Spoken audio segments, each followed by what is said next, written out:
देवेंद्र जी, अभी जैसे कि हम डिस्कस कर रहे थे कि गुजरात के अंदर जीरे का प्रोडक्शन कैसा रह सकता है, तो आपके राजस्थान में अभी अराइवल्स की क्या स्थिति है और वहां पर कितना एक प्रोडक्शन इस बार एक्सपेक्टेड है? नहीं, राजस्थान की अराइवल जो सोच रहे थे उस हिसाब से ही क्रॉप आ रही है अभी हम्म। मंडियों में। और आगे का अभी कहना जल्दबाजी है, अभी तो ये साल निकलना बाकी है। ये हम्म। सारा दीपावली के बाद बिजाई का रुझान रहता है। हम्म। बारिशों का दौर आना है, कैसा डिग्गियां बढ़ती है हमारे हम्म। एरिया में। खेतों में लोगों ने डिग्गियां भी खूब बना रखी है, अच्छा। नहर का पानी से भी सिंचाई होता है। हम्म। तो ये सारी चीजें आगे पे भविष्य में है। पर अभी जिस हिसाब से डिमांड का एक स्लोनेस है, हम्म। उस वजह से ही भावों में दबाव बन रखा है।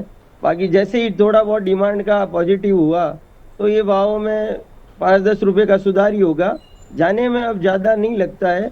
5-7 रुपए मुश्किल से ज्यादा मंदी और हो सकती है। हम्म।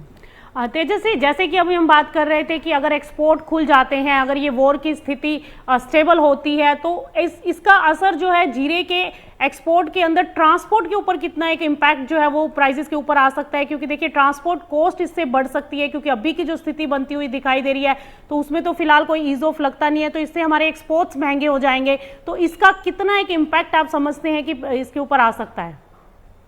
देखिए, ट्रांसपोर्टेशन कॉस्ट कॉस्ट तो वैसे भी बढ़ा हुआ है। आप हम्म। देखिए, जो मिडिल ईस्ट दुबई वगैरह में हम लोग आप देते थे करीब $500-700, अभी आप $3000-4000 शिपिंग कंपनी हम्म। चार्ज कर रही है। हम्म। वो भी कोरफकन पोर्ट पे जा रहा है माल, कोरफकन पोर्ट से बाय रोड कहीं जा रहा है, हम्म।